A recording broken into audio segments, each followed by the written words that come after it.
Bashers. Hey, everybody. It is 6:05 Eastern Standard Daylight Savings Time in New York. Sorry about the hour later. I just had a plethora of things to do, considering the fact that I've got all the energy back in the whole wide world. Thanks to everybody who hung in there and dealt with me during my little COVID episode. Negative. So I have my test here. I had it here on my desk. I was going to show it to you. But anyway, I tested negative last night after I took another my millionth nap.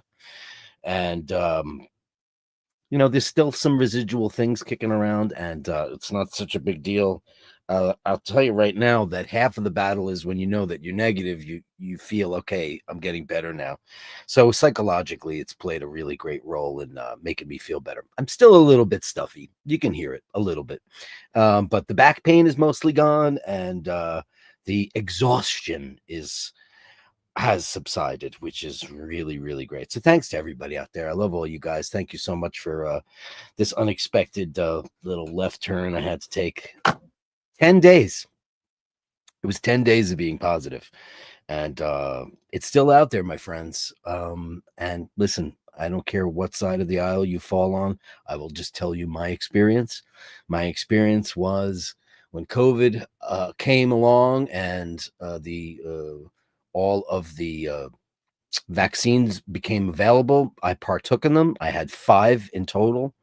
And I had caught COVID a couple times, but it was barely a sniffle.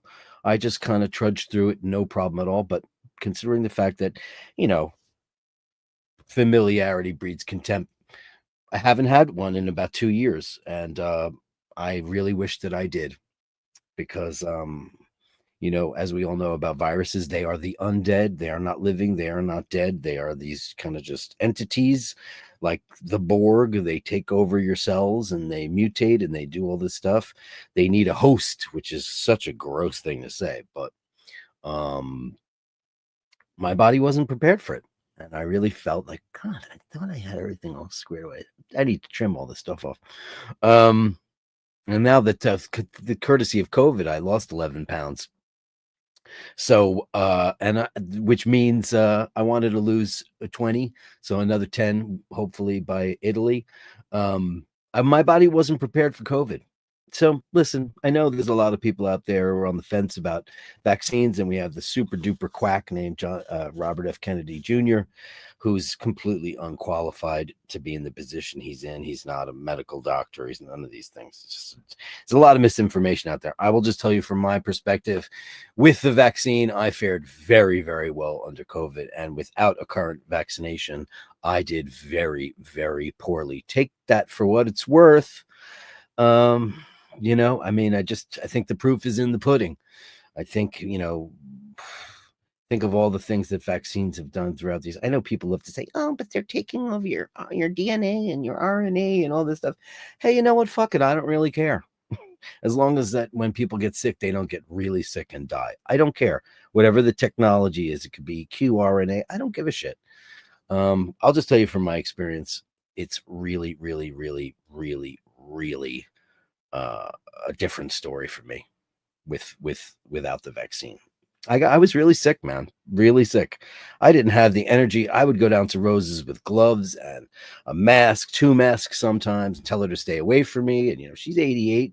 She doesn't really understand, like, why the distance. She wants a hug. And you know what? This morning I went in there and I saw her and I gave her the biggest hug I could possibly give a human being.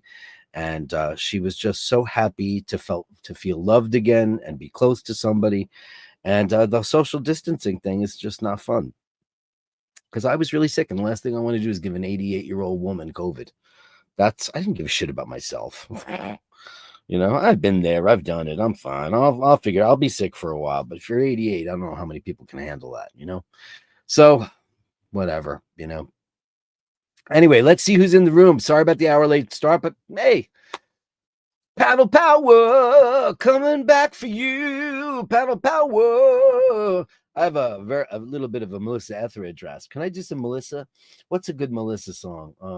What's the most famous Melissa song? God, I've seen her like maybe 10 times live when she was hot, when those records came out that were really big. She's got a song called You Can Sleep While I Drive, which I love the lyric. Such a romantic lyric. You can sleep while I drive. But it's also a beautiful song. And she once did a duet of that with Katie Lang. Wow. It was really great. Panel Power in it. Number 1 and Steve Mac 3. Number 2 is the magic number on the iBashers. It is. Congratulations to Panel Power. Back on top. Now it's getting serious. Dave, Fahrenheit 451. It's getting serious. Somebody is approaching you very now he's on your doorstep. That's all I have to say. Breaking news, legendary fashion. Oh, has he really? Oh, wow. Giorgio Armani died at 91. Wow. I'll tell you, man, it's the end of so many eras of the great fashionistas. My goodness gracious. I was so busy today and so thrilled to be out in the world and not to be, Typhoid Mary. Hold the jokes. Oh, that's crazy. Giorgio Armani. Wow. I mean, out of all of the designers of that era, which would probably have been, he's actually a little bit after, say, like De La Renta and Yves Saint Laurent, but he's around the same age, or was the same age as Valentino and Jeffrey Bean, and probably the guy that exuded the most amount of timeless elegance. Because whenever you say the name Armani, it usually means it's not going to be some Lady Gaga thing. It's going to be like something beautifully tailored and elegant for the red carpet or for a black and white ball. Wow. Godspeed to you, Giorgio. And here's another thing. This guy led a life that was just quiet and subdued, and he exuded elegance not only in his designs but in his private life as well. So, as my father would say, safe harbor. Safe harbor, Giorgio. Wow.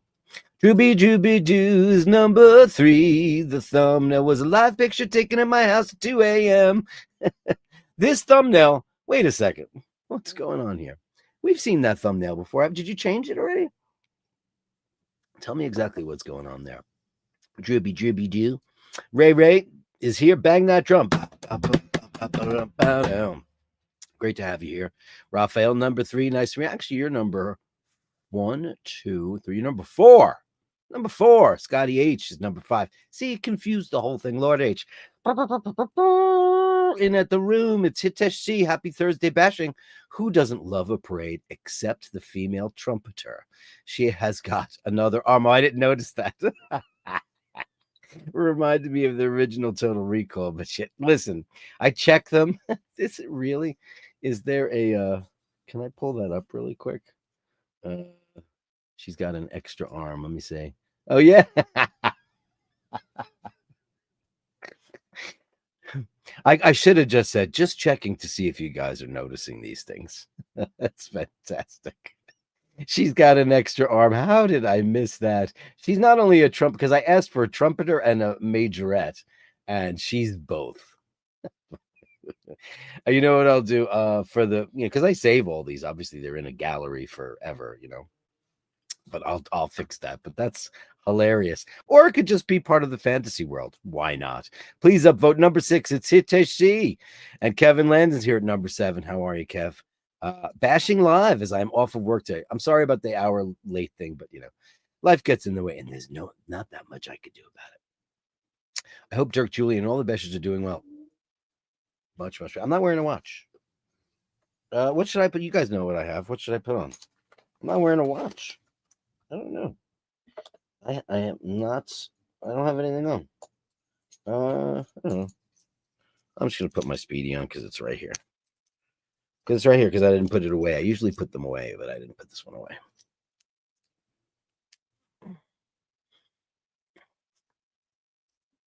And if you want to know why I have scratches on my arm, you won't believe what this is. Ready for this? I have 2 scratches. Where's the other one? There's 2. Oh, it's right here. One here, one here. Okay, so don't get freaked out. This was not an act of aggression. I was feeding the raccoon, and the raccoon went like this, and he went to put his paws up on me, and he just scratched me a little bit. I made sure I I put, stuff on it and everything. But he wasn't being aggressive. He was being as cute as a button. He's very, very, very sweet. I'm actually falling in love with this raccoon. I love a parade. I actually hate parades. I have to say, the reason why I'm having a parade today is because I don't have COVID anymore. I'm in parades, and maybe because I live in New York City. And I've just seen every parade. The biggest parade is the Macy's parade for Thanksgiving. And it's got, the worst was when Kiss played the parade and they were just going like, while the rock and roll was all lip sunk. And listen, I don't expect people to sing live on the float, but who needs that? Do we need that? Who cares? I don't need that. I certainly don't need Kiss on a float at the Macy's parade. Reba McEntire or, maybe the Gallagher brothers. Can I just, Nick B says, congrats, Panel Power. Sorry I missed the show last night. Yet to catch up, and we'll miss tonight. Oh, boo-hoo. But you sent us some pictures, and I'm grateful for that. Have fun, y'all, and see you soon. Hope Dirk's feeling better. Hey. Oh, she's Carolyn Martin said, felt good to be in Queens. I was like, wait a minute, I'm in Queens. Where are you? She's at the US Open. Of course she is. And she sent some pictures. Very cool. Very, very cool. She's got connections. That's why. She's got some heavy duty tennis connections, which I used to have. I don't have them anymore. Anyway, upvoted number 8, a little late, but looking great. You're always looking great, Nick B. And thank you so much for that. And the purple one. Hi, Melly C. Happy Friday Eve, Dirk, and all the bashes. It's Thursday already, right? Isn't that crazy? This week kind of went while I was being a hermit. Dave Fahrenheit, get on the ball, Dave, because he's approaching you now. You want to know how many spots behind you he is now? 7. That's scary that he came up that fast. Like crazy. P.S. Driving Saturday, so fingers crossed. Photos to come Sunday. Yeah, diving, not driving. Yay, more diving shots. What a boon that has been for the iBashers. Everybody's writing me, did you see those shots? What do you think of the shots? You want to go diving? I'm like, yeah, but I want to go diving with Nick. If I ever go diving, I'm gonna go to the UK and go with him because I want the most professional guy in the whole wide world. David Simons. Well done, Panel Power. A return to form, buddy. A quick return to form. So quick. Mr. Furby. Hello, everyone. It's time to upscribe and subvote.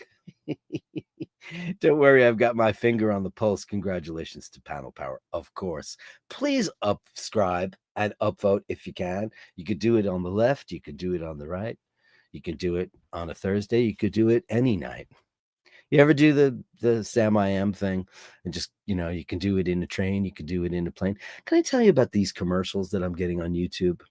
Can I be a little randy for a minute? And I don't mean to be randy. I'm just going to tell you the commercials that I'm getting. I'm wondering, what do they think I'm doing that I should be getting these commercials? And I've gotten quite a few of them. And as you know, you can't rewind a commercial on YouTube. It is usually a woman in her 30s. I would say on a scale of 1 to 10, she's usually like around, as in terms of attractiveness, she's, up there. And she said, it's always a different woman, and it's always the same copy.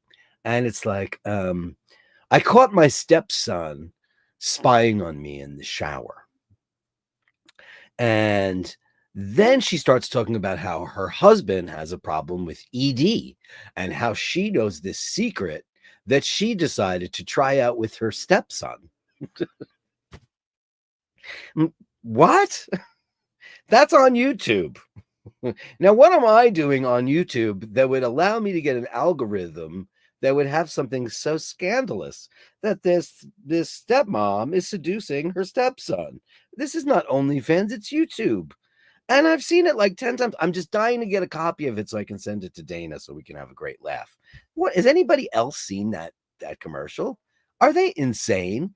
And I don't think it's for a pill. It's like something I stopped listening after I went, what? What are you talking about? It's horrific. Anybody else see that? Or am I just insane? Andrew Olkovich, Panel Power, back on top. Congratulations. I'm working and will watch when I get home. Boo.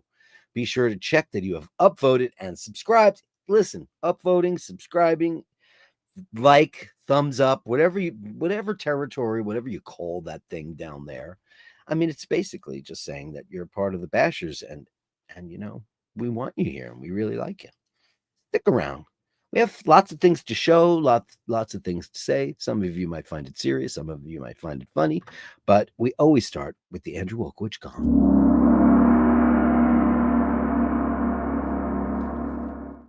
And Andy Pandy says a parade can be fun depending on the like. I've never been to the gay parade. I've never been. Well, I went to the Halloween parade with you guys last October, but I couldn't even get near it. And also, my internet signal just was crap because there was zillions and zillions of people with their phones looking at Saturn and Uranus. They were everywhere. Dino, whoa, whoa, whoa, upvoted. Hey, man, how are you? It's Dino, and he's got some pictures too for us, some more palatial shots. And can I just say, I am absolutely and utterly thrilled to present the return of the beloved one, our very own Julian. He sent me an email today that made me cry. It did, and it made me so acutely aware of how important connections are and how incredibly important it is to tell people how much you mean to them. It's so important. If you haven't said it to somebody recently, remind them how much you mean to them or they mean to you. Because listen, sometimes people he was in a funky place, man. And I'm just like, man, you rule the world in so many different ways. And we're so many people are so grateful for your presence, especially on this show, the friendships that I have forged, through this. And I always say it's your show. I just host it. What do? I just sit here. I have copious amounts of coffee and Diet Coke and bang a gong, get it on, and all that stuff. And how lucky am I? How lucky am I that the Bashers bestowed this on me, that I get to do it? And it's because of people like the incomparable Julian, who not only does he thrill us and titillate us with his incredible photography prowess, his art, his mind, but he also gives us these adages which provoke thought. And they do it all the time. I rise up every moment to say to myself, come, am I going there? Then I sit down again, moved by the sense of my obligations. There is a frightful conflict. Yeah. I mean, I think that, listen, and I've said this a million times, that I'm very, very grateful that I don't suffer from depression, but I love people who do. And I know it's a real thing. And for some people, do I get melancholic? Absolutely. Who doesn't? And I think he just hit the nail on the head right there. Some days you just get up and you just want to roll over and go back to sleep and say, I just don't want to do this. Dragon Lady, all that stuff we were up against, dealing with that. And there'll still be more because, she doesn't give up. She's just like one of those gnats that just won't go away, tries to come up with another way. Just some people are just, they just are. And, and we make fun of that on this show because we are like, they're our kryptonite and we just keep repelling them. And that's the key to success, is to remember when people and situations come up in your life that make your life a little bit, less than stellar, there's ways around them, like I don't care about her anymore. I'm not going to let her rent the space that I allowed. And I hate that. Paul always says, oh, you hate, sayings and adages. I don't. But she did, man. She was very successful in renting a tremendous amount of space in my head. And all I thought about was, trying to figure out a way to survive. I mean, sometimes it's about survival. We were fighting for our lives from that woman, who wasted everybody's time and lots of her money. And unfortunately, lots and lots of our money. I tried to be an attorney for the better part of almost 2 years. I represented us we didn't get an attorney until the very end. And in the end, while a terrific, very high powered, very kind of almost scary guy, cost a lot of money. And we were told by the judge, you should get a lawyer. And what happened? We got a lawyer and the case was thrown out, because the judge said, you can't win this. And then they just withdrew it. It would have been better if they, of course, I think, well, it would have been better if it was dismissed with prejudice, blah, blah, blah, blah, blah. I mean, gnats. Fuck all the gnats, man. Who cares? Don't let the gnats get in the way of your beauty. And beauty is what Julian has in spades. Inspiration is an awakening, a quickening. I like that you said that. Of all man's faculties, and it is manifested in all high artistic achievements. Indeed. And especially when you say the quickening, because I think of the Connor MacLeod of the Clan MacLeod, because we're all secret or not so secret Highlander junkies. I don't know if that would appeal to a guy like Julian. It might. I don't know. Julian, do you hate it? God, I love Highlander. The first movie and the series. We've talked about it ad nauseum on YouTube, but that's true. Inspiration. You know what? Inspiration is everything. It's the reason people get out of bed. It's the reason people, punch a clock. It's the reason why everybody does it. Why all great art is made. Why the written word exists. It's inspiration, and it usually takes another person to inspire us. So cheers to you all. Look at this. Andrew says, Julian, we missed you. We sure did. It's not the same without you, man. And Mart is here, and the beautiful Bronson, and you both upvoted. Thanks so much. Upvoting, man. If you can upvote for the show, man, you have no idea what it does for us. And Andy M is here. Good evening, kind sir. Wishing you and yours only good things. It's the only good things guy. He's the only one. You are the only one, the only good things guy. Where is that thing? Here it is. I put it right at the top, and sometimes I can't find it. Thank you so much. Only good things to you, my dearest one. Thank you very much. Because that's all that matters at the end of the day, right? Nick P says, ooh, I'm back already from a fine dinner out with family and friends. Hey, Nick Brooker. Live. I hope you had a fine dinner. From a fine dinner. Were you in a fancy restaurant? I can eat my dinner in a fancy restaurant. Does anybody sing that song better than Sinead? I don't think so. And people do it. And I'm like, don't sing that song. I think that there are some, I know Prince wrote it. I get it. And of course, he could do it because he's Prince. But there are some songs that I don't want to hear people cover. I just don't want to hear it. Do you want to hear it? I don't want to hear it. I don't want to hear it. For the quickening. There can be only one. I need to get a Highlander style super chat, right? Joe LaFaro.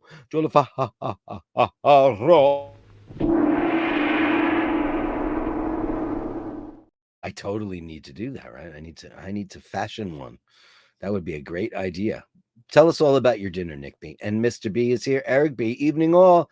Biggest hands on our show. What's the biggest watch you have? Joe LaFaro, evening all. Great to have you. And thanks for the super chatty poo-poo. Vasilios P. Good evening, Vasilios from Greece. And Nick, lovely to see Julian back. Listen, everybody's thrilled. And thank you, Julian, for that email. It made me cry, truly. You made me cry. Praise the Lord, indeed. Listen, like I've always said, I'll never forget one time some like Hasidic guy came up to me on the street and he asked me if I was Jewish, and I said I wasn't. And then this other guy asked me if I know Jesus. And when people on the street are pimping out their religions to you, and usually when people ask me if I found Jesus, I always go, I never lost him, just to piss them off. Like, I don't know. Or my other one is, oh, sorry, I've never done cocaine. Because I just don't like being solicited for that shit at all. But I totally get why people find religion deeply, truly, madly, deeply. You like that one? Because it happens. Sometimes you get lost. Sometimes all you need is the words from a great friend or a person that you love. You send it out there, and in the end, the love you take is equal to the love you make, from the immortal, incredible Paul McCartney. It's my favorite lyric of all time. Truly, I don't think anything says it better than, and in the end, the love you take is equal to the love you make. Thank you, Paul. Great news, says Kevin Landon. Indeed. And Carlos Pag is here. Hey, Bashtaristos and Bashtaristas. Hope you're all groovy. Feeling groovy. I use the word groovy every once in a while. I like it. It sounds kind of farty. Like I like to say the Facebook or the Instagram. Get off my lawn. I saw that on the Instagram. Just makes you sound like an old fart. But that's okay. What was hot when I was the kid's age? The AOL, the dial-up. I'll never forget because I'm a computer nerd, and I had like a Commodore 64, and then the first like real computer. My brother bought it for the deli that we had in like 93, I guess, and it was a Packard Bell. And I remember we'd have it in the basement of the deli, and we'd have this long cord. You plug the phone cord, and then there was a giant flood. You guys would die. I lost this worsted. It was a hand-me-down coat that my father gave my sister, and then somehow I acquired it. But it was a worsted wool black overcoat, and it was the most gorgeous thing. And it had this incredible black and red lining, like a Bemberg lining. Oh man, what I would do for that coat right now. Oh God. If my sister's watching, man, that coat was to die for. I think she took it to Spain when she went to college. Somehow I acquired it. And it was, I don't even remember the brand. I think it might have been Bonds or it was one of the great 1950s men's, maybe it was Wallach's. I don't remember who made it. And it got destroyed in the flood. Really, really bad. The late start is always a very nice surprise. Well, hello, Dirk is back, and I'm so happy right now. Me too. Did you have fun? I'm not following the tennis because Roger Federer doesn't play tennis anymore, so I've officially decided to put my attention elsewhere because I don't really care about tennis without Roger Federer. Before that, I went from Andre Agassi. That was my obsession when I was a kid, and then I became the biggest Roger nutter that there is in the whole wide world, and now I just don't care because I don't. I mean, first of all, the ladies' games just become so. I mean, I loved it when it was Lindsay and Martina Hingis because we loved to hate her, and Jennifer Capriati was my girl. I'm rooting for you, Cap, J Cap. I loved her, and then I don't know, it just became, the Williams sisters never thrilled me. I just don't think. I never thought that they had the nice. Venus is nice. I think Serena. I never liked her attitude. She's the greatest. Of course, Steffi Graf to me will always be the greatest female tennis player in the history of the world. We love our Steffi, but I haven't latched on to any new players that have given me because I can't stand Novak Djokovic. Nadal is done. There's a lot of guys out there. I mean, Alcaraz. I just don't care. But it's great to go there. I mean, what an event that is.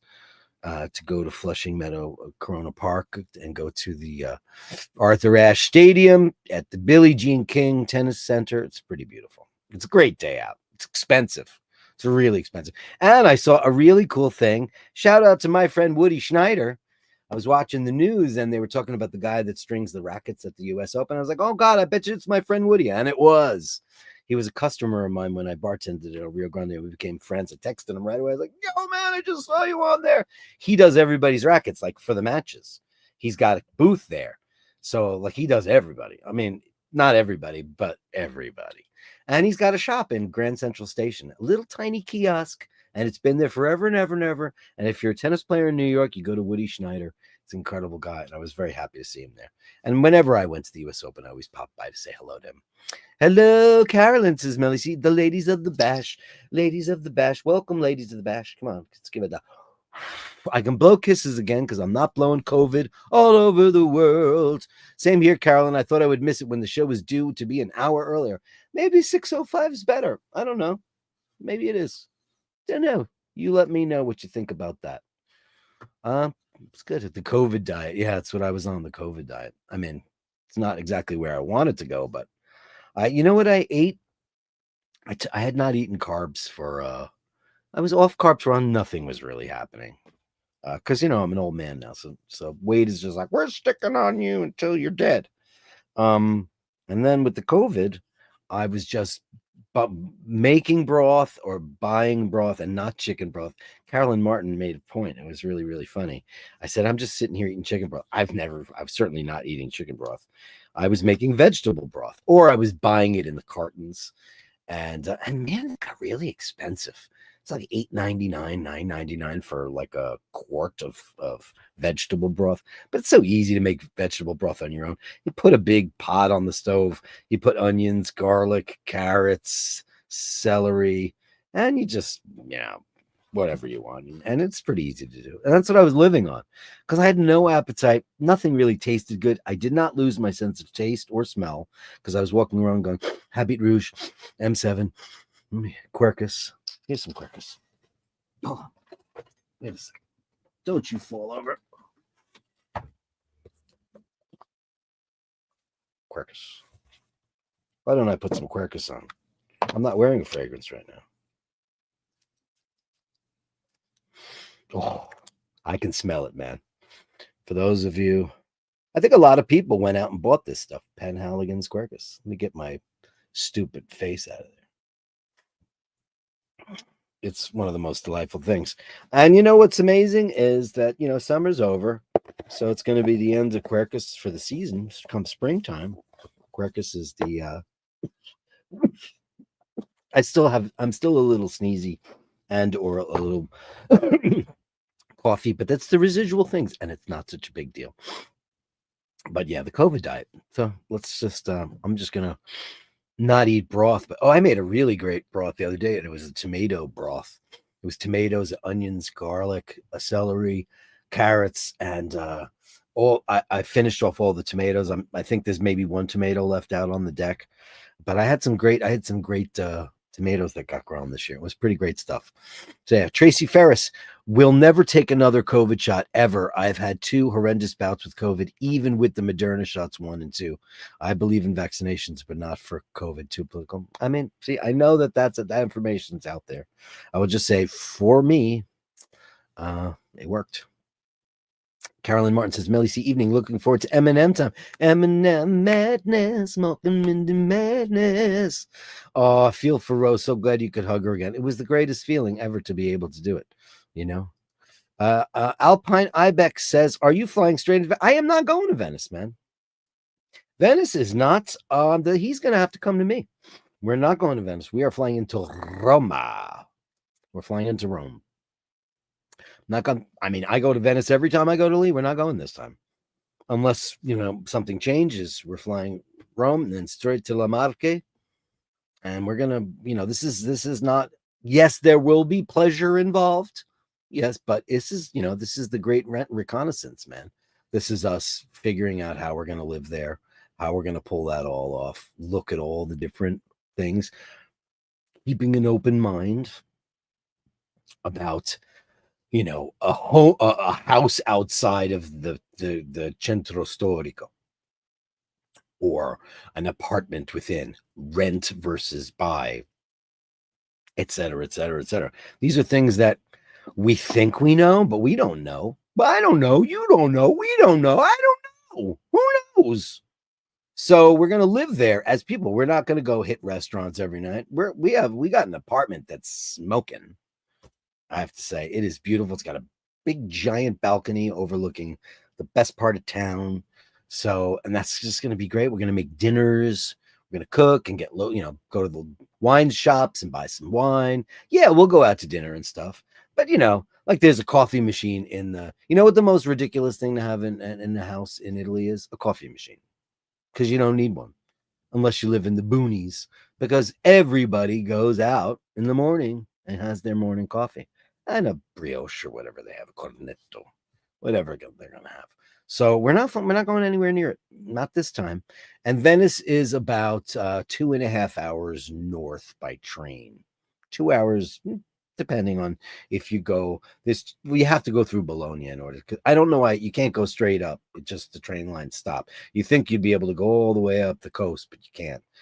The trains go into Bologna, and then you have to take the line over to the Veneto. So we're not flying directly into Rome.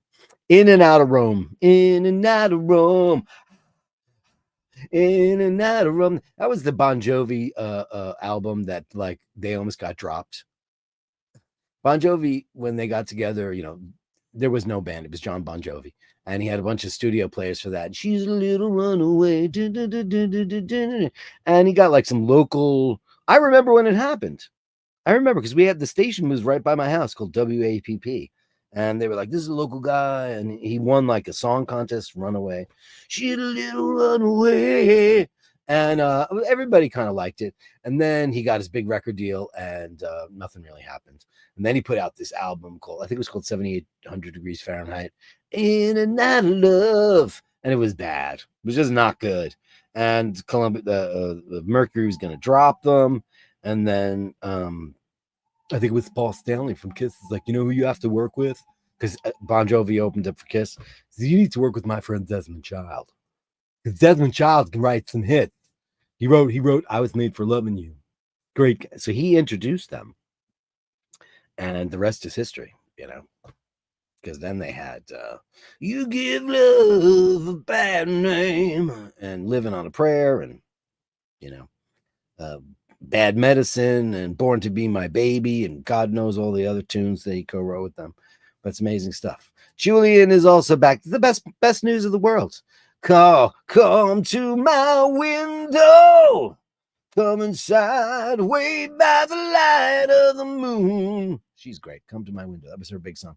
All is good as long as I make the Eagles Cowboys kickoff. Hey, man, whatever floats your boat, you kinky bastard. Yeah, you get those same commercials too, right? What the fuck is with those things, man? I'm not a prude. I'm not, but I'm a gentleman. And I'm just amazed that this commercial is insinuating that this harlot is seducing her stepson. It's just terrible. And it's about like what the I remember the first time I went, what did she say? What? And she's like posing slinky on a bed. Like trollop. Nick B, there's a series on Netflix right now called Hostage, where the wealthy stepmom slept with the stepson. Maybe it's no, this is a commercial for some kind of ED treatment, you know?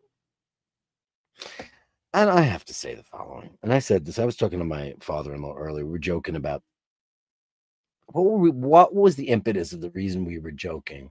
Oh, David Geffen. Wow.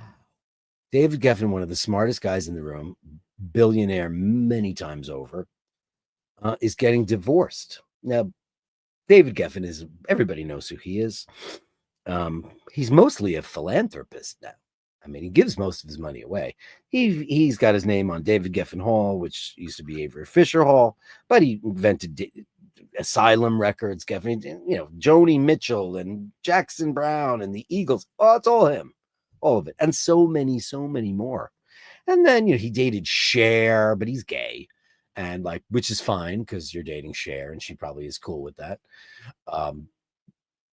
But like, here's a guy, he's in his 80s. And 2 years ago, he married some 30-year-old model, some dude. And now they're getting divorced and he doesn't have a prenup. David Geffen, one of the guys that made some of the shrewdest deals in the history of musicdom and DreamWorks and film and all the stuff. How in the world do you get bamboozled? His mental faculties must be failing him. How in the world? He got married to some you know, what would you fairground stripper or a sideshow Bob. And now the guy's going to sue the bejesus out of him for 2 years. He married this guy for 2 years. Oh, you know, I'm sure it was Basherdirk when you met David. Anyway, how did I get involved in that story? Because David, my father and I were talking about like this, you know, like these commercials with these old broads and these old dudes worried about their erections. I'm like, no, you should be building ships in bottles. You should have a hobby. Take up bowling or gardening. You know, stop thinking about you know, chasing skirts or whatever, chasing tails or whatever it is. Yeah, that shit's for the youngins, you know, and just give up on that. You know, look at the street signs. Carolyn Martin, I bow to the Renaissance man. We all do. Raver says, okay, Julian, you got your red flags. Ref your health. So hurry up with your show in London. There you go. He didn't get a red flags about it. It wasn't his health. It was his feeling blue, Raphael. There can be only one. Indeed, there can only be only one. for sure. Andy M says hi. And Kevin Landon says, make your sword part of you and keep it with you always. It's amazing. Andy M says hi to Julian because we love you, Julian. Nick B, lovely dinner. Thanks. Uh-oh. Holiday planning. Oh my God, are we holiday planning? I guess it's September, right? October, November, December. Jesus. Next month, Chateaubriand steak, truffle chips, salad, washed down with Jeremy Clarkson's Hawkstones. Oh, is he hawking cider? I didn't know Jeremy Clarkson had a cider. I'm a big fan of Jeremy Clarkson gets into some hot water with some of the stuff that comes out of his mouth, but I love him. And I just think he's funner than a bag of monkeys, and I loved the original Top Gear. Who didn't, Savage quote. That's what that was, right? That's how late I am with the chitter chatter. The interwebs. Yeah, I always say that, Joe. I'm going to look that up on the interwebs. Now, I don't know if you guys remember back in the day before there was Google. There was no such thing as Google. Well, I used to use web crawler and Internet Explorer because I wasn't on Macs yet. I didn't jump on the Mac train until 2000. I never worked on any of the pre-OS 10 stuff. That's how late to the game I was. Z times Spectrum Dragon 32 BBC Micro B. Oh, these are all. Oh shit! Look at this, Nick B. Atari ST. Those were the days. Amazing stuff, right? Imagine. I'll never forget when I was able to buy my first. I had a compact. I used to build computers for old shitty ones, combine parts and solder motherboards and all that crap. I used to do that, and I built a computer that was made out of compact parts, and it was just junk. I don't even remember if it was x86 shit yet. Maybe it was. I don't remember. But then when I was able to finally buy a real computer, I bought a Sony Vaio, and it's right here. I'm tapping it right now. It's down there. It's a relic, but it's still here. It's my Sony Vaio, and it's a 333 megahertz machine with MMX. It's got a floppy drive, and it came with a CD drive, and I put a Yamaha. I got into digital recording in the 90s before anybody did. I'm a pioneer, and it has a Yamaha. I forget the thing, what it was called, but it's got inputs for microphones, and I was using a program called Notator, which is now called Logic. But it's still here. And I don't know where the fascia is. I'm sure it's here somewhere. I wouldn't throw that out. But it's very, very cool. Very, very cool. I could talk computers till I'm blue in the face. In my opinion, tennis was never better than the McEnroe Borg. And yeah, I mean, listen, it was certainly a lot of fun back in those days. I mean, with those kind of personalities. I mean, I don't like Jimmy Connors. I love Johnny Mac. He was a brat, and he was certainly not as good a tennis player as Jimmy Connors. But I never liked Jimmy Connors as a person because I always thought, wow, he's mean. He was intense with me. Could you believe that Chris Everett was with him? Princess of tennis. Why the hell was she ever with that guy? But it was a golden age of tennis. I mean, think of it. But for me, I mean, I watched all that stuff, of course.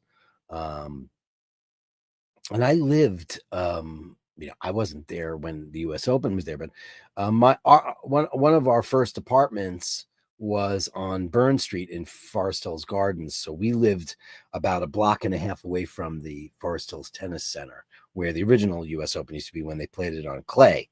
When they played it on grass, I apologize. And now it's a great concert venue, and it was closed for years and years and years, but it's a very snooty, hoity-toity tennis club because that neighborhood is swanky as hell. And we lived there in this beautiful house that I've told you before. We could have bought it for 135, but who had 135,000? What is that?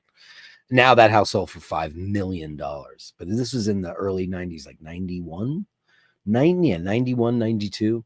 That's when we lived there. And I love that part of town. It was a great place. It really was. It was the golden era of tennis. It was, Joey Joe. It was. Dirk, unaware of the 31 Atlas flying past. Has NASA freaked out? Is something new happen with that?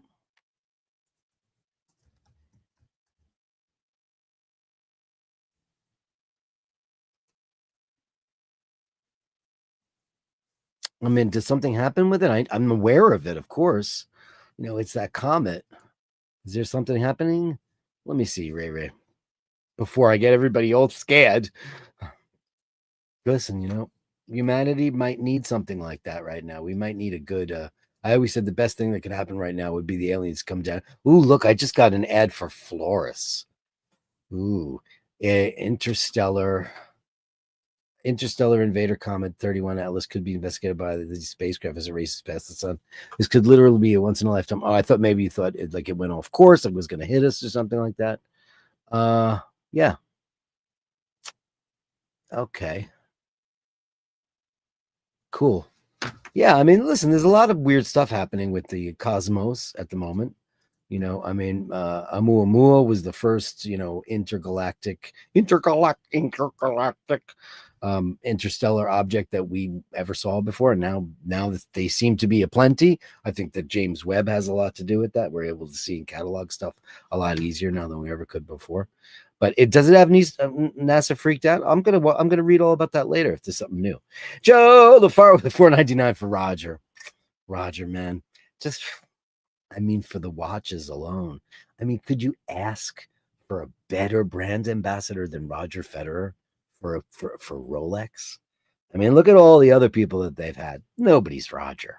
Roger is just, he's married to America. They have 2 sets of twins. He's beautiful. They're just so beautiful. Everything about you see Roger Federer and you just say, man, that's a lot of class. Classy on the court, classy off screen, movie star idol looks. His eyes are a little close together, but who's counting?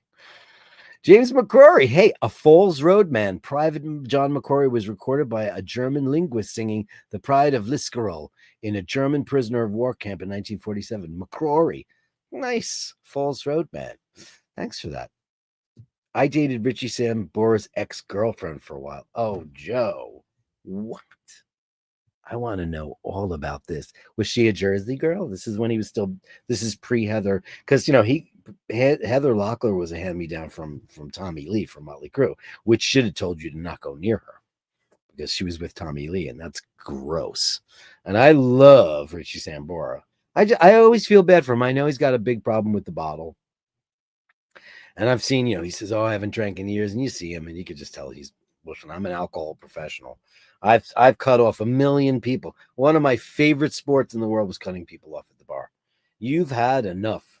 And like in New York City, you don't have to take people's keys away. And every once in a while, somebody would say, "Oh, I got a 40-minute drive back." I'm like, "What?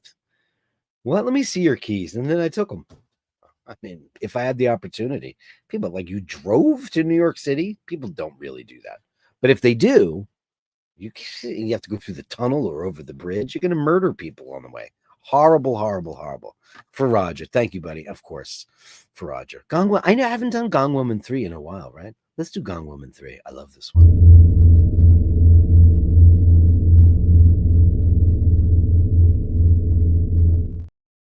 Yeah.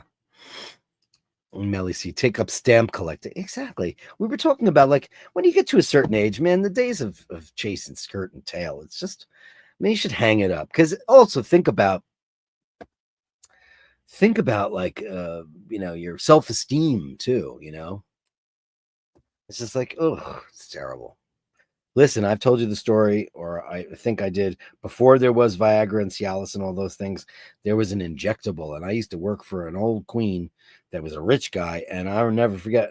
I was putting stuff away after a bar party. I was his private bartender, and I was putting things in the refrigerator, and I saw these syringes in there, and I said to the butler, who I was very good friends with, I said, "Oh, is he diabetic?" And he goes, "No, it's erection injections."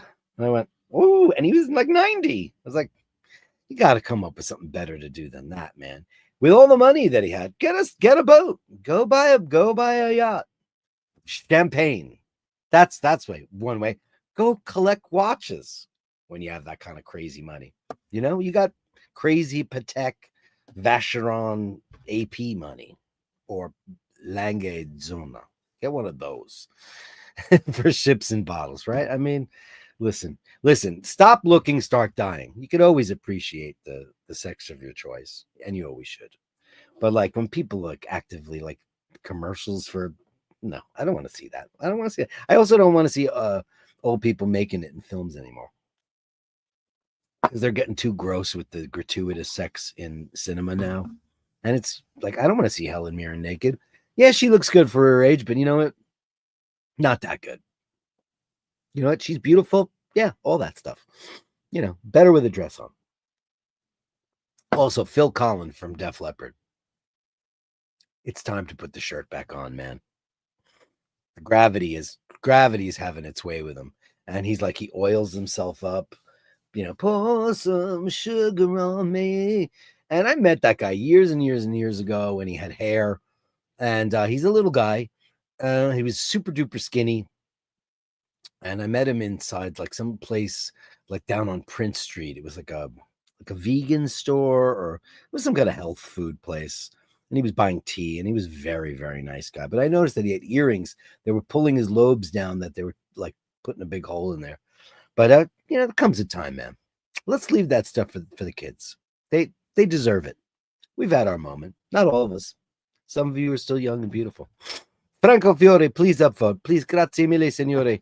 Thank you so much. Upvote. Thank you so much. Top Gear with Clarkson, May, and Hammond was TV at its pinnacle. It's gone shut. Do you remember when they had Matt LeBlanc doing it? What the fuck? God. Ray agreed. Ray agreed. Reagan said the same thing regarding the alien threat uniting us. Listen, it's the only thing that's going to do it. You know, how do you get like Russia and Ukraine and Israel and Palestine and whoever else is fighting with something over something that's just absolutely ridiculous, is an existential threat to our survival, because somebody big, we're the top of the food chain. Stop fighting, people. We're all one. We are one. We are one. We are. And it's ridiculous that we fight with one another and can't get our shit together, like, you know, Star Trek. You know, there's no United States of America. There's no more UK. It's just, you know, it's just the Federation of Planets. And we're all in it together. And it's going to have to come to that, or the Fermi paradox is going to happen. Where is everybody? They extinguished themselves. And we need that kind of a threat for that to happen. Because it's like nobody can get their shit together. And like people like Putin and Netanyahu and Trump and those guys, you know, their ego rampage is so out of control. I mean, they hung Mussolini in Milan. They hung him, you know, by his toes, right? They hung him upside down. I think so. You know, that's what happens to these dickwads, these drunk with power psychopaths. You know, it's just, we need a spaceship to come out down here and go, we're going to use this ray gun on you, motherfuckers. Anyway, so Joe says, Jersey girl, gorgeous, very sexy, very crazy. Well, a crazy Jersey girl? I can't even imagine that being true, Joe LaFaro. Damn. Just give out heads up money been withdrawn from GM. Wow. Ray, I can read through some of your stuff, but this one got me. Damn. Just give me heads up. Money been withdrawn. GM flex. Translation. What does that mean? Money's not going to be worth anything, too, when the aliens invade. Like, no money in Star Trek, right? From my bank, possibly card. Oh, wait a second. You just got a heads up. Money's been withdrawn. Oh, shit. I don't like the sound of that. Ray, call the bank right now. From my bank, possibly card hacked. Shit. Did anyone see Jack Osborne's tweet telling Roger Waters to do one? I did. And I said this. Listen, Roger, while I agree with you on so many things, I think you're a doddering old man, and I think you should fuck off. I cannot believe that what he said. It was so disgraceful what he said about Ozzy and Black Sabbath. Roger Waters has been a part of creating some of the greatest rock music of our time. He's got a hard-on for the Zionists, and he really wants to help save the Palestinian people. We know this, and I agree with a lot of it, and not all of it, but most of it. But when you start talking about, when you become a bitter old man, and it gets to the point where you are slagging an icon that meant so much, that's somebody's dad. And he's a music icon too, you know, more famous than you, Roger, more famous than you. Let us not forget that Pink Floyd was a band. Ozzy was in Sabbath, and Ozzy was a solo artist, and he was big. He meant a lot to a lot of people. You know, Roger is a very different kind of pill to swallow. And he said some very disparaging things about what an idiot, what an idiotic life he led. And I've never cared about that kind of crappy music. And it was just, and Jack Osbourne rightfully went after him. And it was disgraceful for him to say something like that. And I like Jack Osbourne a lot. You know, listen, you can, and I like the kids a lot. Amy's very cool. She stays out of the spotlight. But listen, and at the end of the day, I know this is crazy, but I kind of have a soft spot for Sharon ever since I read her book because she came from a really terrible place. Her dad was a gangster, and he basically like pimped her out. It was just a horrific thing. She's a survivor, and she loved her husband. She loved him. Ozzy did some terrible things to her because he was Ozzy and he was crazy. But he gave the world a lot of joy, and he went out on his own terms. And for Roger to open, why open up your mouth at all about a fellow music icon? Now, I learned this from Ronnie James Dio a long time ago. And yes, he told it to me personally because we were friendly and he was a mentor to me. And he said, whatever you do, never disparage other musicians when talking about things. He goes, you know, if you ever do an interview, he wrote me a note. Like I was very friendly with him before I did the Anthrax thing. And then I kind of lost touch with him. But when my first album came out, my first Hit record, I sent Niji management in Los Angeles, his wife's company who managed him, a copy of it. And he sent me a lovely note, which I still have. And we talked again for a little while. He was like, I'm so proud of you that you made a record. And he was the most amazing guy ever. And he was like, you know, talking about, well, now he said, one of the important things is always be kind to your fellow artists. He goes, look at the crap I have to deal with. He goes, it's not really real. You know, he doesn't really dislike me. And, you know, I only got in Black Sabbath because of Ozzy and his wife. But he said, never disparage other artists. It just makes you look small. And I was like, you're right. Roger's looking very, very, very, very small, Nick B. Yeah, he dissed him. Yeah, it's terrible. Terrible. Beauty is only ever a light switch away. Indeed. Eric B. There will always be another war, always. It's man's inhumanity to man. Yeah. I absolutely love Pink Floyd, but Waters is an irrelevant dickwad these days. Yeah. I mean, yeah. Yeah. See, I get it. I get it. Yep. But Roger Waters is a twat. He certainly is. Yeah. He's just become such a douche. Listen, what's happening to the Palestinian people is unjust and it's not righteous and it's bad. And I like that message very much. But the way he goes about it with his curmudgeon-y old man kind of shit and talking smack about other people, it's just not, it doesn't help his case in any way. You know, you got to go in there with love in your heart as opposed to hate. And I think he goes in there hate first, you know. You should never speak ill of the dead, Roger Wurst. Yeah. Was the best line ever was Betty Davis when she found out that Joan Crawford was dead. My mother always said, never speak bad of the dead. Joan Crawford is dead. Good. It's very mean girl stuff. It is. It's very mean girl. Why would he do that? I tried to, my first reaction was Twitter, and I couldn't tweet to him. Wasn't available because, you know, he's up against all these people, probably want him dead. But I think he should just shut the fuck up. I really do. You know, because I think, because he also not only he's a Putin apologist as well, which I don't understand how you could be so one way about one thing and, you know, he's a Putin apologist. You know, because he's one of those guys that feels like the West is getting in the way of Russia. Okay, a little bit. There was a promise that there'd be no NATO and all that stuff, but you know, this guy just likes to take over places, like every good dictator likes to do. But anyway, yeah, he's a real cynic. Says, yeah, Roger, the taste is off the bloom is off the rose, as they say. You know, I'm a fan of the music. I always have been. I always say Amused to Death, his solo record, is my favorite Pink Floyd record. It's a masterpiece, Amused to Death. What God wants, God gets, God help us all. And he's got that line, and the Germans kill the Jews, and the Jews kill the Arabs, and the Arabs kill the hostages, and that is the news. CC, the incomparable. God, am I gonna have a mind fart with her? She sat in my house. PP Arnold. PP Arnold. She's like, hold on, soldier. Incredible.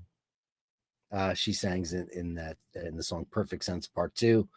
The bravery of being out of range. That album is incredible, man, incredible. And she sings that beautiful gospel part in there. And Colin from Mr. North went to see Roger Waters at the Garden. Got backstage. They got on like a house on fire. He goes, "Hey, my friends are having like a little get together on his roof deck," and she came here and said, and we sang and hung out. And PP Arnold's First Cut is the Deepest was written for her. And she's, if you don't know Perfect Sense, listen to that. It's one of the most, that album, Amused to Death, he's a musical genius. There's no doubt about it. But, you know, he needs to tone it down a little bit. As David Gilmour says, Pink Floyd would have been nothing without Rick Wright. Yeah, that's true too. Of course. Yeah.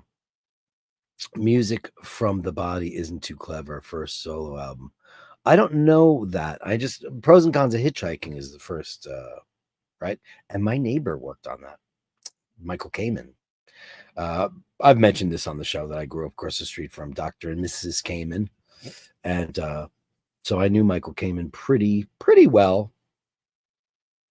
And then he died. Worked with Kate Bush and Peter Gabriel and Queensryche and did The Wall. But I don't know Music from the Body. Is that a song from Pros and Cons? You know, I don't know that record that well, and I don't know Radio Chaos very well either. Isn't it funny? But for some reason, I know Amused to Death upside down. Every single,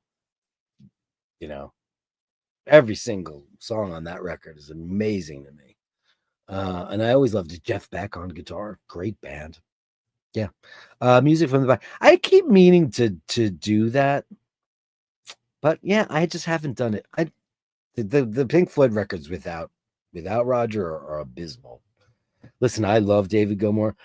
I just sat through 2 hours of his Rick Beato interview, and he's a lovely, lovely, lovely, lovely guy. Except his music on his own is just doesn't do anything for me. On the Turning Away, it's boring. It's milk toasty.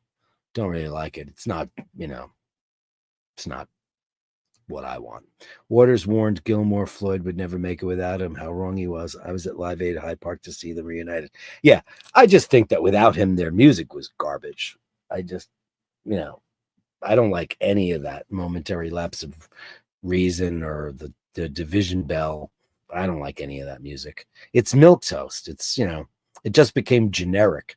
It doesn't have so you thought though, it doesn't have any of that incredible stuff that he's got a very unique voice, the way he does stuff, and a unique writer, Great band though. Incredible band. Live Aid. I watched it on TV, Nick, and it was holy shit. And they sounded freaking amazing.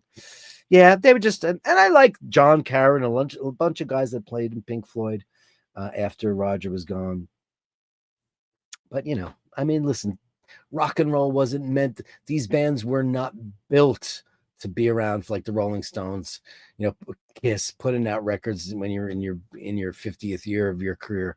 I don't think it's rock and roll is an ignition, the Beatles packed it up, in 1970. Wasn't that the best thing that could have ever happened to the Beatles? They never got a chance to suck. Never. No one can say, like, I think that their sucky album is the White Album. It's my least favorite Beatles record because it's self-indulgent. It feels like 3 solo records. I don't love most of the John stuff on that record. I like some of the Paul stuff, but I don't like most of that record. But they never made a shitty record. It's still great. And the last record they made was the best one they ever made, in my humble opinion. Abbey Road. It was released second to last, but it was the last one they recorded. Well, they never had a chance to, but that, Guy Pratt, monster. Love Guy Pratt. I love his, I subscribe to his channel because I just love his stories. He's got the great Madonna story, The Like a Prayer.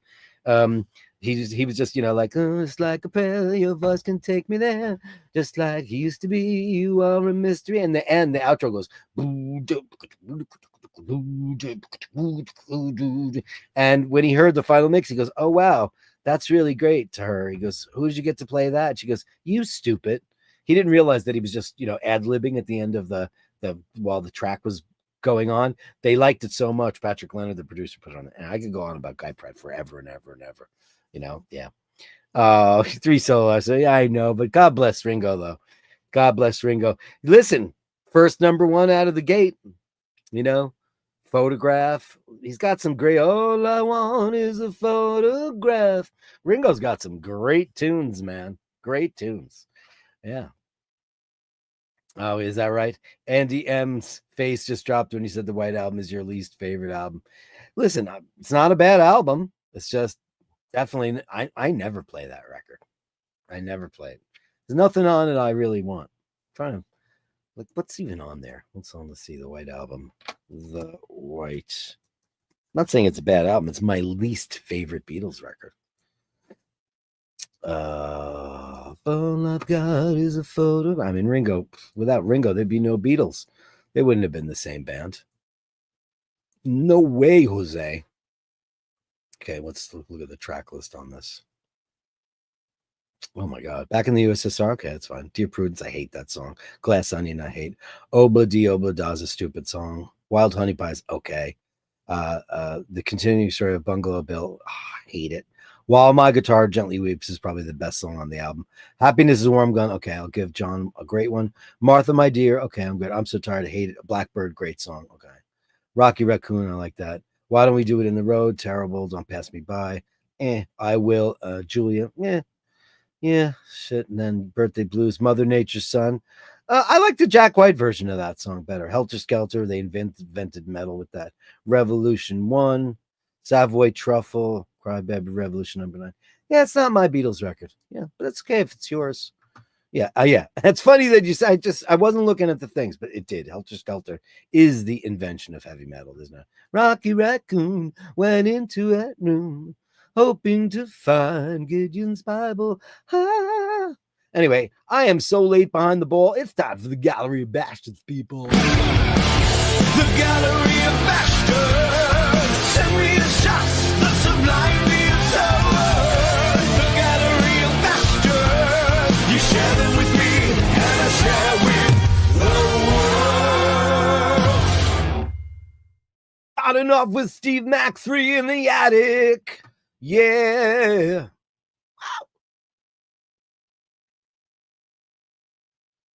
Incredible. Look at this creepy attic. Look at what are the tales to tell here? Look at this.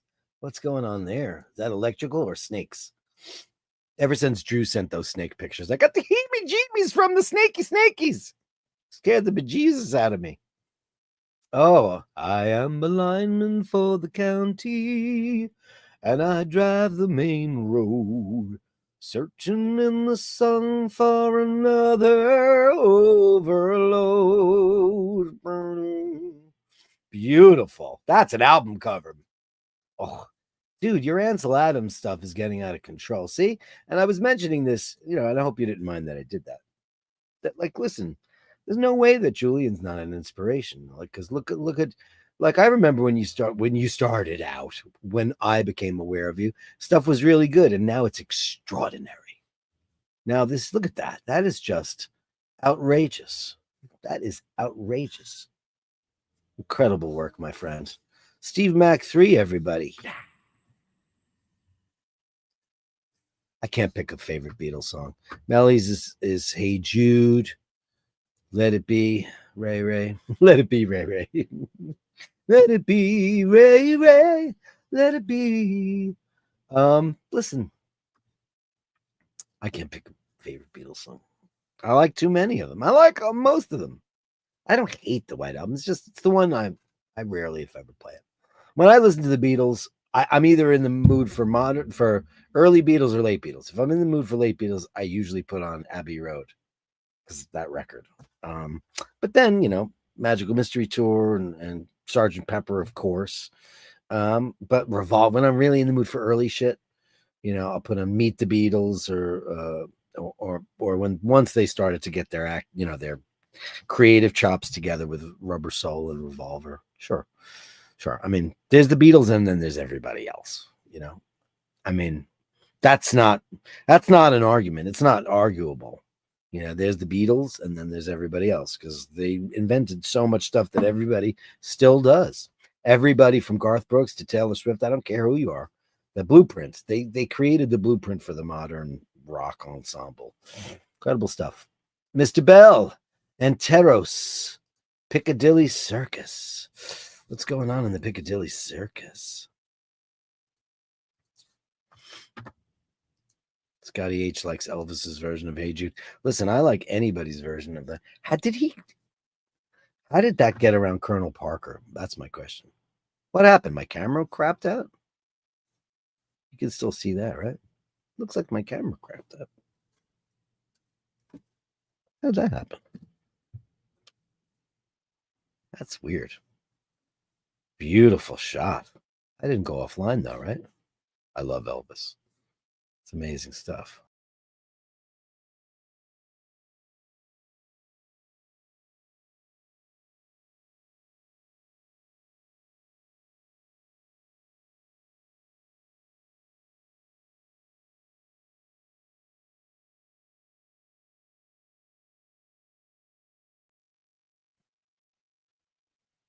That's interesting.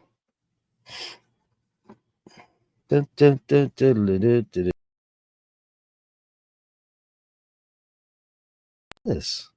What's going on there?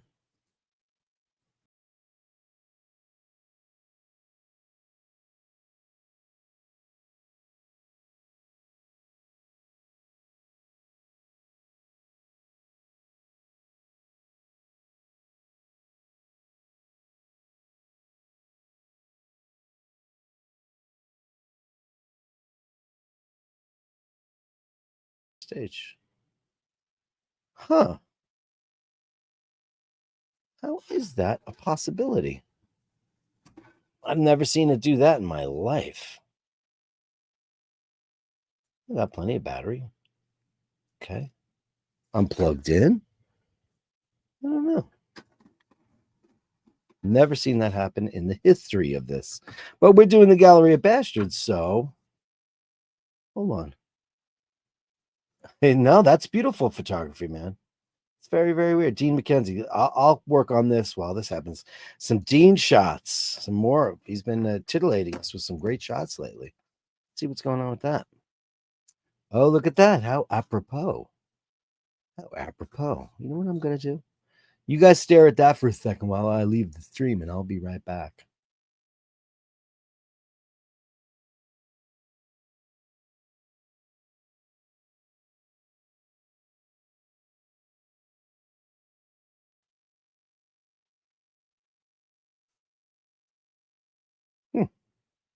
Why? I'm back now, right? Share the screen. I don't know why his picture disappeared. It's weird, right? I don't know how that happened. There it goes. I don't know what happened here. It got mad at me for some crazy reason.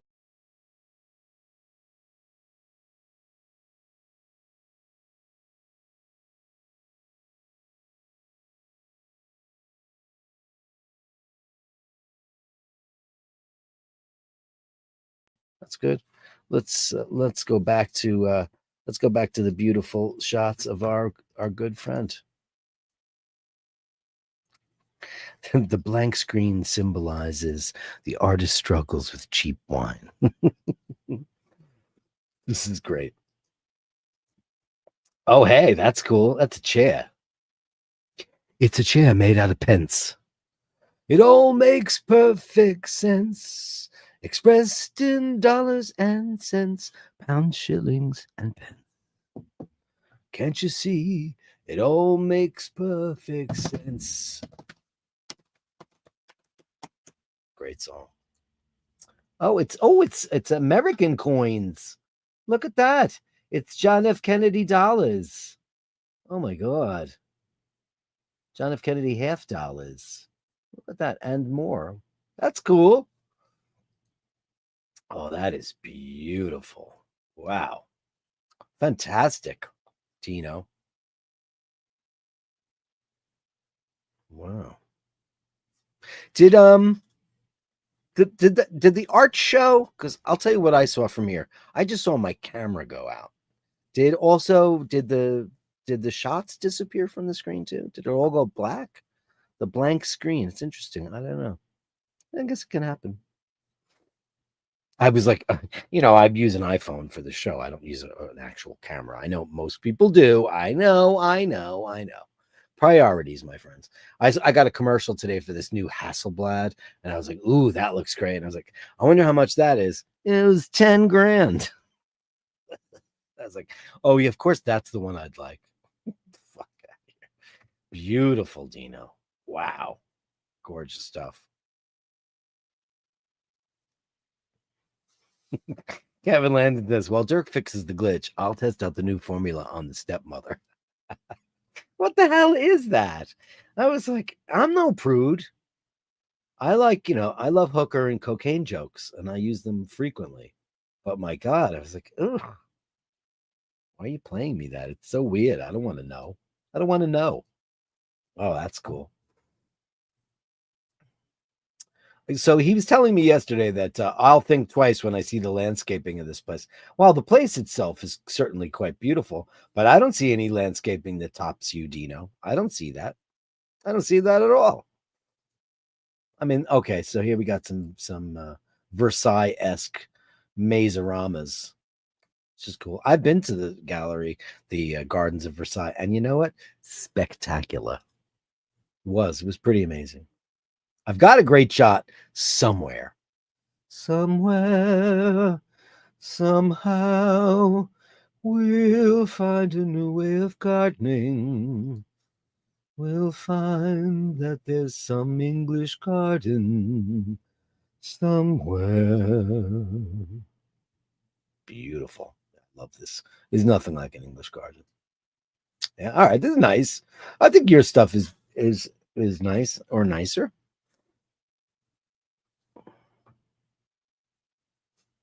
The silver content in the garden chair is probably off the chart. It's not. It's American currency, which means it's made out of nickelandium. Those are not real silver dollars. American money's not worth the tin it's printed in. It's nickel. It's coated. It's not. I'm. Those are the Kennedy $50. They're nickel. I mean, they did make some solid silver ones, but not many. I think the last actual currency that were the dimes. Beautiful stuff. The incomparable. Thank you, buddy boy. Those are beautiful. And I think your work is better. Sorry. I think so. I might be just a little bit biased, but that's okay. Because that's how I feel about it. I want to be ready. The return of Julian, my friends. The Gallery of Julian. And he gives us a beautiful kitty cat. Hello, beautiful one. Thank you so much. Meow to you too. It's great to have you here, kitty cat. Beautiful. See, this is what the show was missing. We missed you, Julian. Look at that. Beautiful ominous tour. Who steers the ship through the stormy seas?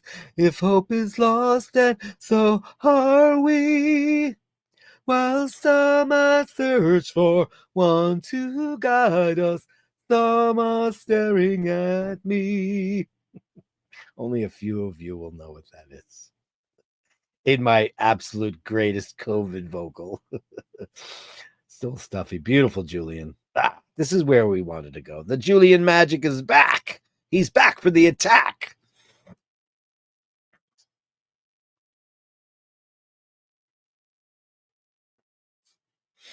Beautiful stuff, Julian. Look at that. Shadows. Walk in the shadows. Beautiful. These are, if trees could talk, man, what they would say. Beautiful building. These are some extraordinary works. What is this thing? Is this an old turnstile? It looks like it. Or is it just a ballad? I don't know. But I never know with some of Julian's work. I never know. Look at this. Of course, this is very famous. Gorgeous. I love how you captured the scale of it. It's unbelievable stuff. Beautiful, Joel. Look at this. Oh boy. Looks lonely. It looks, oh, look at it. It's like a winter's day too. Wow. And there she is on her telephone. I always love when Julian throws a couple of people in the mix. There's the shad. There's the shad. Amazing. Amazing. The Gallery of Julian, everyone. Thank you so much. And welcome back. You're much needed here. And of course, the kitty cat is always a welcome thing. Andrew's screenshot when you cut down a tree in Italy. A salami tree. That's pretty damn great. Thanks, Andy Pandy. That was pretty funny. Pretty funny. Eminem madness, smoking Mindy madness. Yeah, Mark. Look at the beauty on orange. You know what? He looks good on orange. What you do for orange, Mark? Look how shimmery he looks. Look at that. I think I have that same freaking remote. It's an LG remote. Mork. It's Mork. Oh, and then, oh, look at this. You got some new textures for the kids. I like how you're putting out new colored blankets. She's mixing up the photography by adding this stuff. Thank you. Look at her. Oh, hello, Minty. She's having a snoozy poo. Hi, snoozy lady. Snoozy. Oh. Keep calm and mind the gap. Mind the gap. Amazing. Hello, beautiful Mork. Oh, he's such a beautiful boy. Carolyn, down. He looks great in orange, though. Can I say that? Really, it's a great color for him. The juxtaposition of the gray and orange is pretty amazing. Pretty damn amazing.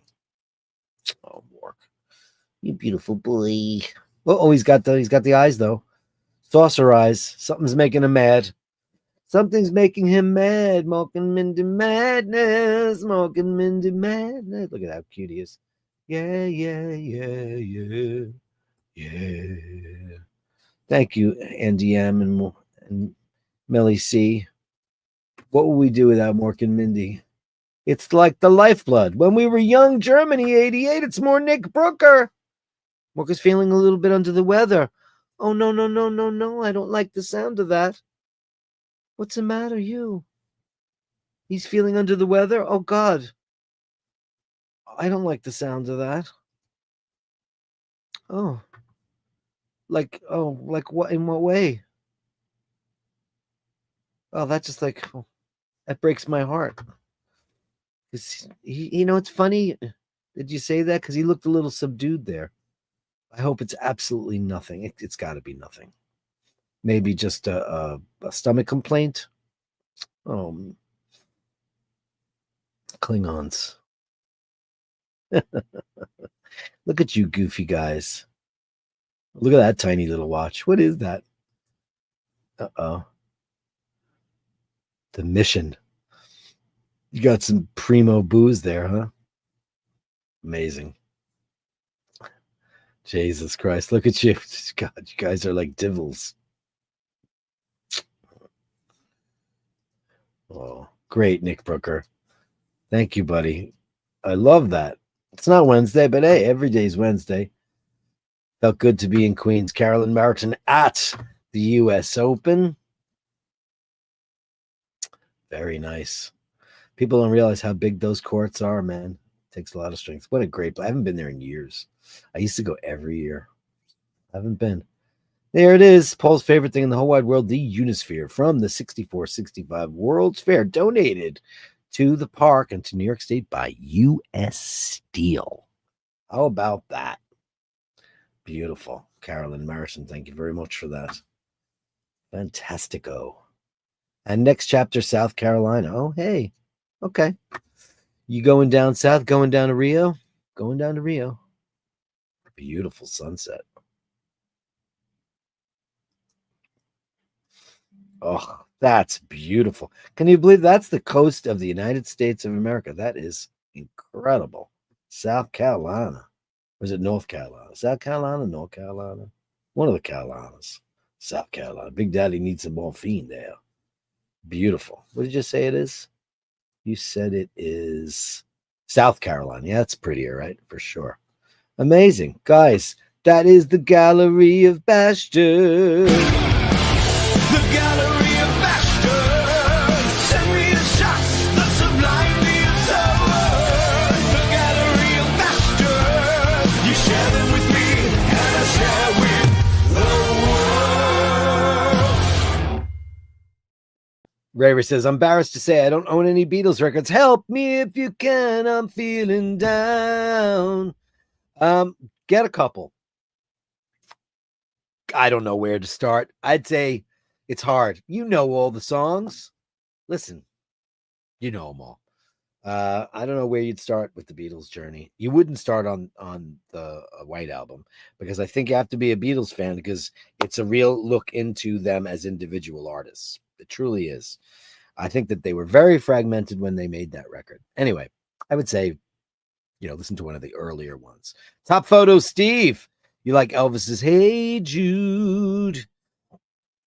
Yes, I'm back. Thank you. It's always something, says Carolyn Martin. That's amazing. But this is the greatest quote. The blank screen symbolizes the artist's struggle with cheap wine. The silver content and oh yeah, right. So yeah, you said something about 65 was the year where they was the last time it was 60% silver. Interesting. You know more than I do. Mork is feeling. Listen, let's all send out thoughts and great vibes out to our beautiful. I'm going to send out the healing hands to Mork because we want him to get his tummy better tomorrow. I'm so sorry to hear that. Do you think he got into something? Something set him off? Was it new food? Or, I mean, I know you guys are pros at this and that's not going to happen. So you think he ate a bug or something? I mean, anything can happen. And it's just, there's nothing worse than when we see our friends, our furry friends, have any kind of medical trouble. I know, I used to become a maniac, a raging lunatic, and the drop of a hat. I was always at this place called the Animal Medical Center because it's a 24-hour hospital emergency room for pets, and it's one of the most famous places in the world. And it takes me about maybe 10 minutes to get there by car in a taxi cab. I would go there. I've been there at 2:00 in the morning so many times. If it's not for my pets, my sister's pets, any of our family pets, been there so many times. And spent tens and tens and tens of thousands of dollars in there, and it's because we love them. And who gives a shit about money? I don't care. You care? I don't care. Who cares? Who fucking cares? Guys, what a great show. Thanks so much. I'm COVID free. Let's get Mork tummy ache free for tomorrow, my loves. Guys, thanks so much. Thank you, Super Chatters. Thank you. Old Joe LaFaro, and Andrew Wolkovich, too, of course. Thank you so much for all that stuff, you guys, from work. Prayers from work is right, Joey Joe. Guys, I'll see you tomorrow with the big guy. I won't be drinking. No drinking till Italy. Not happening. Just getting over the COVID, so I'm not going to knock myself back into oblivion. Guys, mwah.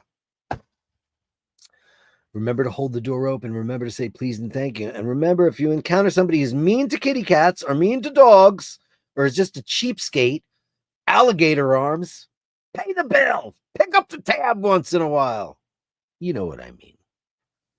Give them the benefit of the doubt to hang themselves, like Mussolini or Jeffrey Epstein. Because you never know when you meet the greatest person in the whole wide world. Give them the benefit of the doubt. Because it's either that or they're just a